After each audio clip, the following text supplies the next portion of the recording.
What's up, YouTube? It is 8 a.m. I am heading to one of two jobs. Today is all auto detailing. Again, this time of year, I do quite a bit more auto detailing than the rest of the year, just because washing is not as frequent. People really want to wait till post-pollen season. We get a gnarly pollen season here in South Carolina, especially here on the coast.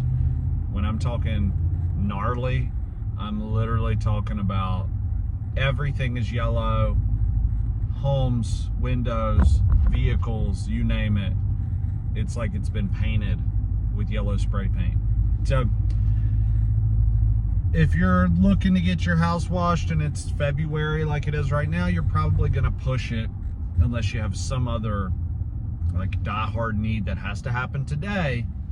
You're probably gonna push it until mid-April or so, which is understandable. So this time of year I do a lot more auto detailing. With that said, quite a bit of washes. I'm surprised. Most of them are, needed. One I just completed the other day was because they had to prep the house for painters. So,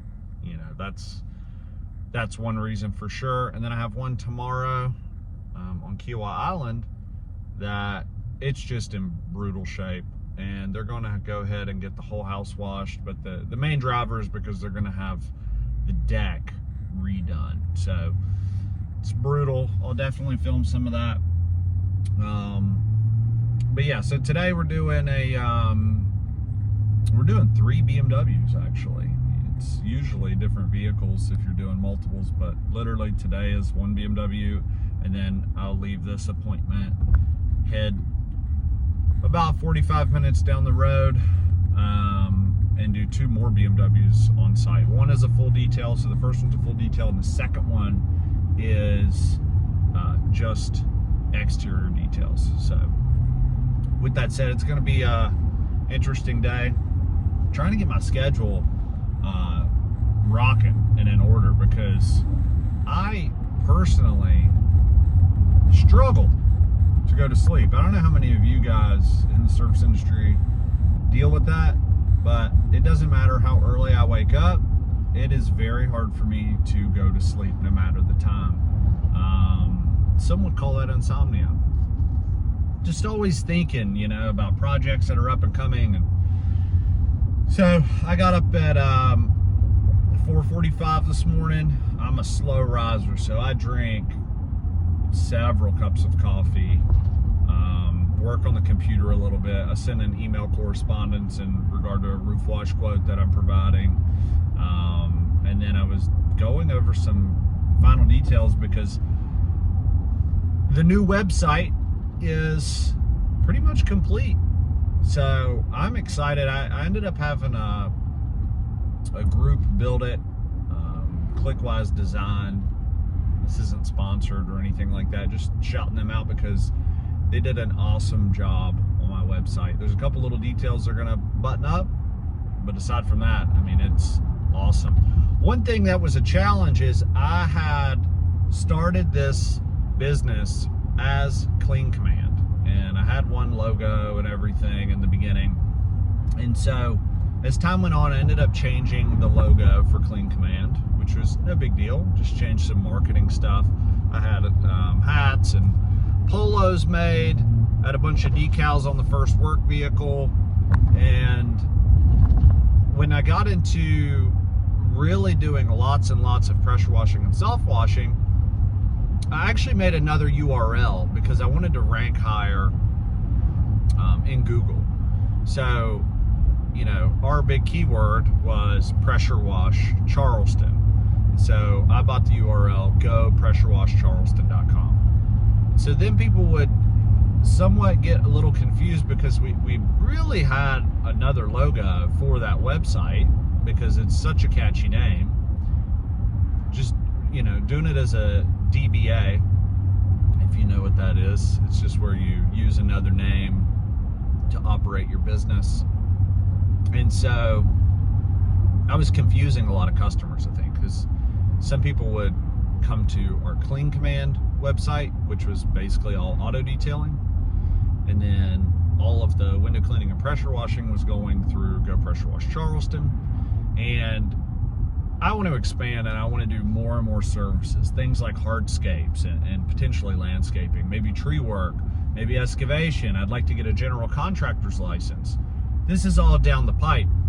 But when your name is Clean Command, or your name is Go Pressure Wash Charleston, you're already kind of limiting what you provide by the name. And what I mean by that is, like, no one is going to want to call,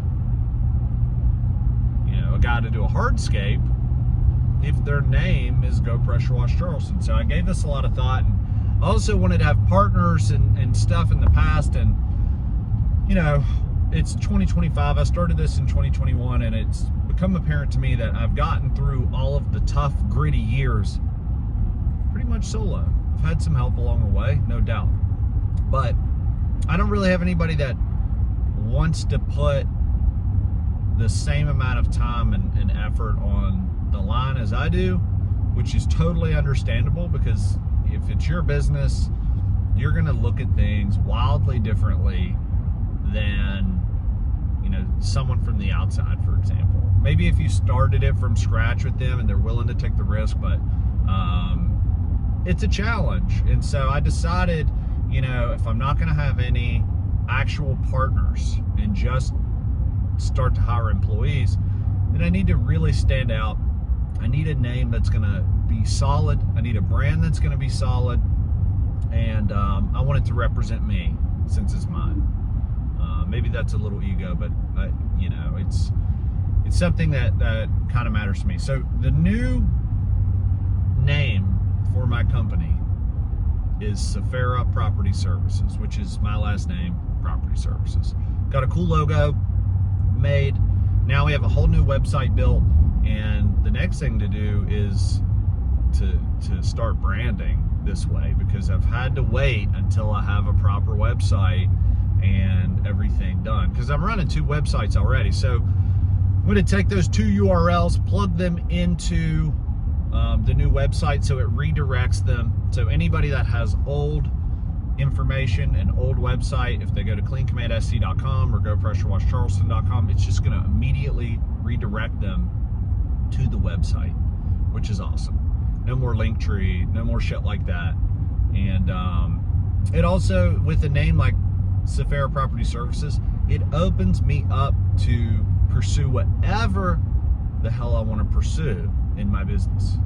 Which is, if you know, you get in business, the beautiful thing is, like, you can do whatever you want. And for me, I used to want to have tons and tons and tons of clients and churn through people. I guess churn's not the right word, because that means you're kind of losing people. But, you know, I wanted to have, you know, 4 or 5 clients per day and 10 trucks and all this stuff. And what I've realized now is I'm plugged into such good clientele that I don't need to have that many clients. What I need to do is dig deep into their needs, because they're spending way more on generalized property services in the area that I'm at. That includes tree work, hardscapes, exterior cleaning, landscaping, HVAC, auto detailing, for example. I want to be able to offer a lot of stuff to a specific few people. And I wouldn't recommend that if you're trying to do tons and tons of volume. But, you know, where I'm spending all of my time and ad dollars and effort is in one really concentrated high net worth area, or 2, but they're basically the same. They're in the same place. So I'm really excited. Some good news there. You know, it's kind of like a new chapter, and I really think that 2025 is going to be the year that we see changes in this business that's unmatched in the past. You know, I've been able to basically double every single year. To double in 2025 means a different approach and a different mindset and a whole different take on doing business. I couldn't double and do it solo. It's impossible. So this year I will be hiring 1, if not 2 employees to work with me. You know, this is going to happen probably in March or April. So I'm really excited. Just button down the hatches and getting all my P's and Q's in order so that we can rock and roll. So super excited. Another thing, today, hopefully I have some good news in this video because we're waiting on an answer. I have a friend of mine who also is in the industry. He bid a project that, to be honest, is the biggest project I've ever seen. It's monstrous. It is an apartment complex that has like 130 some odd different buildings. Nothing's tall or anything like that, but tons and tons and tons of buildings are all brick. And then there's literally miles of concrete that has to be done. And so he's bid this, and you know, he can't handle doing that solo. So you know, he obviously needs help, and this is one of those jobs that if it's won, if we win it, which I think we will, it's like a game changer. I mean, it puts money in your pocket and pushes you way down the line and opens you up to really big, powerful opportunities. So I'm super stoked. Anyway, with that said, I'm going to fast forward to some of the process here with detailing these 3 BMWs. So we actually fast forwarded to the next day because, to be honest, the first job I was on, they had guys installing gutters. There was like 7, 8 people on site in the middle of me trying to detail this car. Lots of talking, not a lot of opportunity to film. And then when I got to the second job, it was probably 2:30, and it gets dark at like 6. So basically, I was kind of pressed for time there as well, and really didn't film any auto detailing. It is what it is. You know, filming can get into, especially with auto detailing, it can really like cut into your time because you're trying to do all these different angles and set a tripod up so it's looking into the vehicle. So unfortunately I didn't really film anything, but with that said, tomorrow I've got 2 jobs I'm definitely going to be filming, as well as Monday. So hopefully I got some good content coming out for you guys. If you stayed through the whole video, greatly appreciate it. No, this one was a little boring, just kind of an update on the business, kind of a life update. So thank you guys for tuning in, and I'll see you on the next video.